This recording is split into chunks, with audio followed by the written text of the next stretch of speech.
Il y a un pain caché dans la Bible dont la plupart des gens n'ont jamais entendu parler. Ce n'était pas le pain que Jésus a rompu lors de la dernière scène. Ce n'était pas la manne tombée du ciel dans le désert. Et ce n'étaient pas les pains d'orge qui ont nourri les 5000. Ce pain était différent. Selon une ancienne histoire enfouie profondément dans les Écritures, il a aidé à sauver la vie d'un roi qui se préparait déjà à mourir. Mais le plus étrange n'est pas le miracle en soi. Le plus étrange est que des milliers d'années plus tard, la science moderne ne peut toujours pas expliquer pleinement pourquoi cet ancien remède a si bien fonctionné. Imaginez entendre les mots « Vous ne vous en remettrez pas ». Pas de médicaments, pas d'hôpital, plus aucun remède à essayer. Dans le monde antique, une infection mortelle était souvent une condamnation à mort. Et pourtant, au milieu de ce moment désespéré, un prophète est arrivé avec une instruction choquante. Pas un médicament rare d'Égypte, pas un rituel mystérieux, juste des figues, écrasées en une pâte épaisse et placées sur la plaie d'un roi mourant. Et d'une manière ou d'une autre, le roi a survécu. Pendant des siècles, la plupart des gens ont ignoré ce petit passage étrange de la Bible. Mais les historiens, les chercheurs médicaux et les érudits bibliques n'ont cessé d'y revenir car plus ils l'examinaient, plus il devenait fascinant. À l'intérieur de ce simple fruit se trouvaient des composés que la science moderne croit maintenant pouvoir réellement aider à combattre les infections et à favoriser la guérison. Et ce n'est que le début de l'histoire. Car derrière ce miracle se cache un pain ancien, fait de figues, de miel, de céréales et d'huile d'olive. Un pain sombre et riche qui portait la saveur du monde biblique lui-même. Un pain lié à la guérison, à la survie, à la foi et à l'une des histoires les plus mystérieuses de toutes les Écritures. Environ 700 ans avant la naissance de Jésus, un roi nommé Ézéchias régnait sur Jérusalem. Contrairement à de nombreux souverains avant lui, Ézéchias fut reconnu comme un roi fidèle. Il démolit les autels païens, restaura le temple et ramena son peuple vers Dieu à une époque où la nation avait presque complètement perdu son chemin. Mais au fait de son règne, quelque chose de terrifiant se produisit. Il tomba gravement malade. La Bible dit qu'il était malade à en mourir. Ce n'était pas une simple fièvre ou une maladie temporaire. Le mot hébreu utilisé dans les Écritures décrit un furoncle grave ou une plaie infectée, quelque chose d'assez dangereux pour menacer sa vie.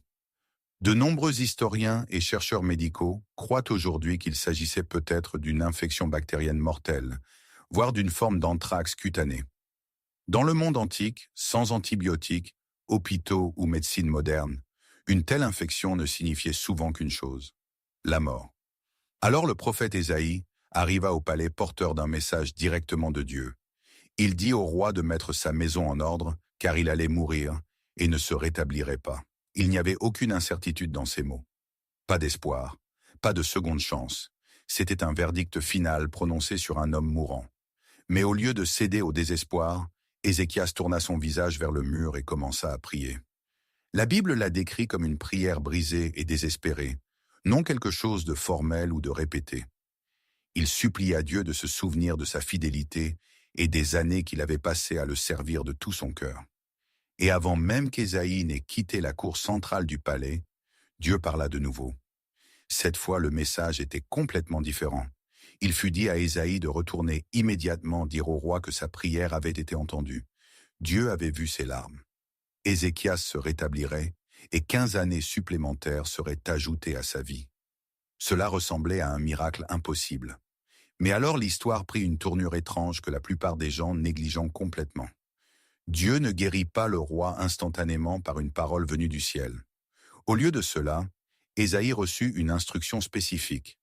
Un remède devait être préparé en utilisant quelque chose de simple, d'ordinaire et déjà familier au monde antique. Ésaïe ordonna aux serviteurs de prendre des figues séchées, de les presser en une pâte épaisse et de les placer directement sur la plaie infectée. Pas de médicaments coûteux d'Égypte, pas de rituel mystique de Babylone, juste des figues écrasées à la main et posées sur le furoncle d'un roi mourant. Et selon le récit biblique, Ézéchias se rétablit. À première vue, cela semble presque trop simple pour être important. La plupart des gens lisent le verset sans trop y penser. Mais plus les historiens et les chercheurs étudiaient l'histoire, plus elle devenait inhabituelle. Parce que le même Dieu qui a séparé la mer Rouge et envoyé du feu du ciel a choisi de guérir un roi par quelque chose qui pousse sur un arbre. Et cela soulève une question importante. Pourquoi des figues? Le monde antique croyait déjà que les figues étaient spéciales bien avant l'existence de la science moderne. Les Égyptiens utilisaient les figues dans des traitements médicinaux. Les athlètes grecs en mangeaient avant les compétitions, car ils croyaient que les figues augmentaient la force et l'endurance. Les historiens romains ont documenté différentes variétés de figues et décrit leur utilisation dans la guérison et la récupération. Dans l'Athènes antique, les figues sont devenues si précieuses que l'exportation illégale des meilleures était considérée comme un crime grave. Mais la Bible donne aux figues une signification encore plus grande. Dans le Deutéronome, lorsque Dieu a décrit la terre promise préparée pour son peuple, seulement 7 aliments ont été spécifiquement nommés. Le blé, l'orge, les raisins, les olives, le miel, les grenades et les figues. Parmi tous les fruits et cultures qui auraient pu être mentionnés, les figues ont été placées parmi les aliments de bénédiction et d'abondance. Puis des siècles plus tard, lorsqu'un roi fidèle était au bord de la mort, les figues apparurent de nouveau. Non pas simplement comme nourriture, mais comme partie d'un remède. Et des milliers d'années plus tard, la science moderne commença à découvrir que cet ancien remède n'était peut-être pas si symbolique après tout. Les chercheurs modernes ont découvert que les figues contiennent de puissants composés anti-inflammatoires, ainsi que des antioxydants naturels et des propriétés antimicrobiennes.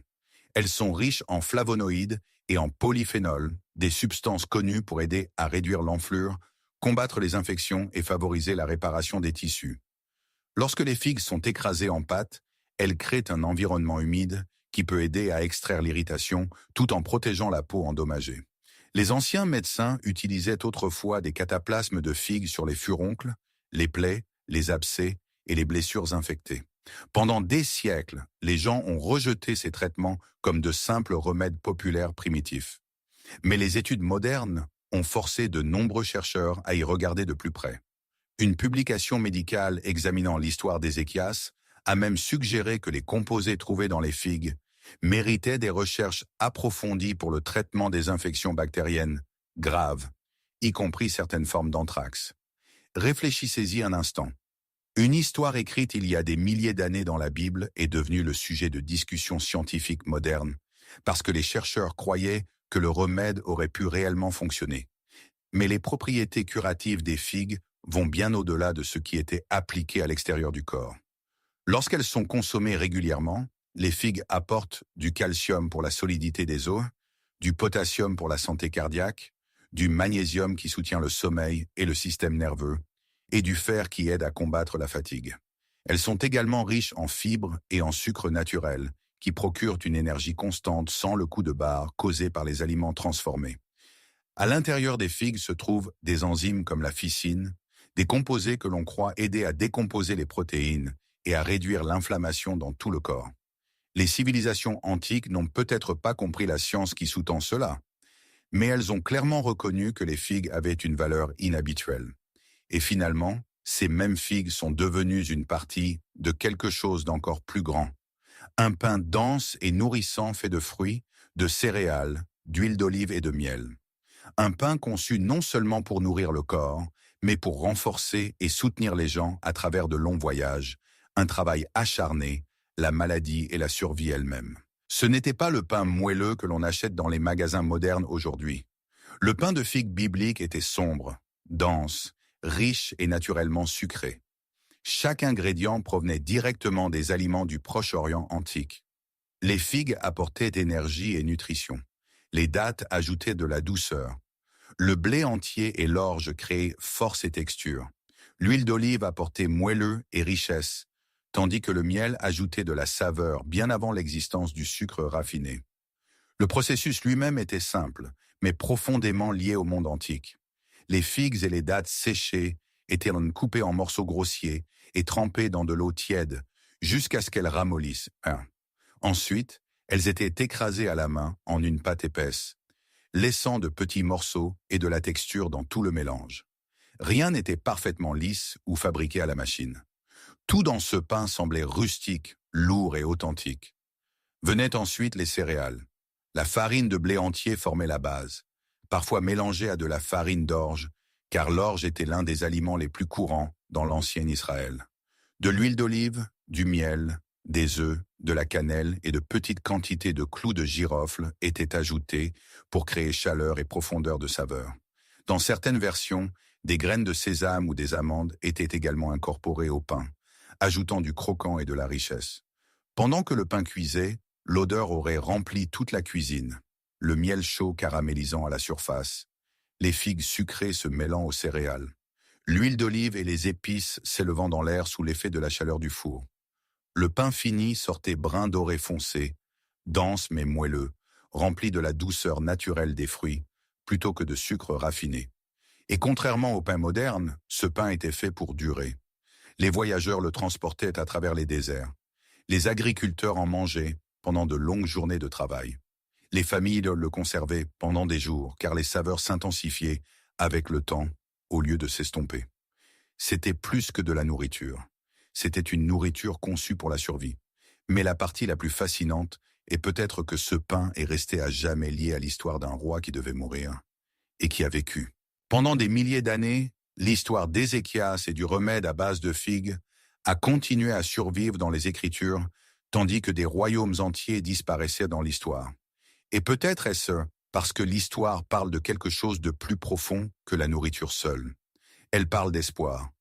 Un roi a reçu une sentence de mort et a d'une manière ou d'une autre survécu. Un simple fruit est devenu partie d'un miracle. Et un simple pain a transmis la mémoire de cette histoire à travers les générations. Même aujourd'hui, le pain de figue biblique est encore différent de la nourriture moderne. Il a un goût ancien, riche en miel, figues, céréales et huile d'olive, comme si chaque ingrédient portait la mémoire d'un autre monde. Quand les gens le cuisinent maintenant, ils ne recréent pas seulement une vieille recette. Ils se reconnectent avec un morceau d'histoire oublié lié à la foi, à la guérison et à la survie. Mais peut-être la leçon la plus importante cachée dans l'histoire est la suivante. Tout au long des Écritures, Dieu a souvent utilisé des choses ordinaires pour accomplir des desseins extraordinaires.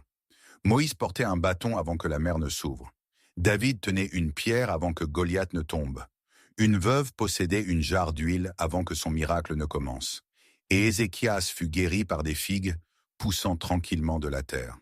C'est peut-être pourquoi cette histoire continue de fasciner les gens des milliers d'années plus tard.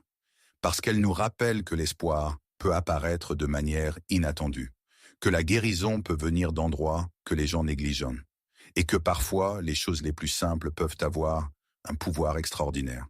Une prière prononcée à travers les larmes, un fruit poussant sur un arbre, un pain partagé à une table, et une histoire qui a refusé d'être oubliée.